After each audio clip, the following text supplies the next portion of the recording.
चोरी कुणी पकडू शकणार नाही असं मतचोरी करणाऱ्यांना वाटलं होतं, पण चोरासकट मतचोरी पकडली, उद्धव ठाकरेंची टीका। महायुतीचा अॅटम बॉम्ब सर्वांचं काम तमाम करेल, पराभव दिसल्यानं निवडणुका लवकर घ्या म्हणणाऱ्यांकडून निवडणुका पुढे ढकलण्याची मागणी। उपमुख्यमंत्री एकनाथ शिंदेंची विरोधकांवर सडकून टीका। आधी भाऊबंदकीचं नाटक, आता मनोमिलनाच्या नाटकाचं प्रमोशन सुरू आहे। शिंदेंचा ठाकरे बंधूंना टोला तर भाऊबंदकीचा संदेश मिंध्यांना अस्वस्थ करतोय। राज्यातील सर्व नरकासुरांना जनताच चिरडेल, संजय राऊतांचा पलटवार। आज नरकासुराची जयंती नाही तर श्रीकृष्णाने नरकासुराच्या केलेल्या वधाचा दिवस आहे। जनता तुमच्याच अहंकार सुराचा वध करणार, नवनाथ वन यांचा राऊतांवर पलटवार।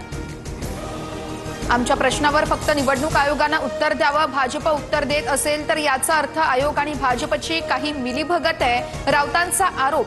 तर 1 नोव्हेंबरला मोर्चा जनतेची माफी मागण्यासाठी काढा, बन यांची टीका। पुणे जैन बोर्डिंग जमीन व्यवहार प्रकरणी व्यवहाराला स्थगिती, धर्मादाय आयुक्तांचे आदेश। तर एका LLP कंपनीने बोर्डिंगची 3000 कोटींची जागा 230 कोटींना हडपल्याचा दावा। ज्या घटनेशी माझा संबंध नव्हता त्यावरून 250 दिवस माझी इलेक्ट्रॉनिक मीडियावर ट्रायल चालली, तर दिवसात मी 2दा मरता मरता वाचलो, धनंजय मुंडेंकडून खंत व्यक्त।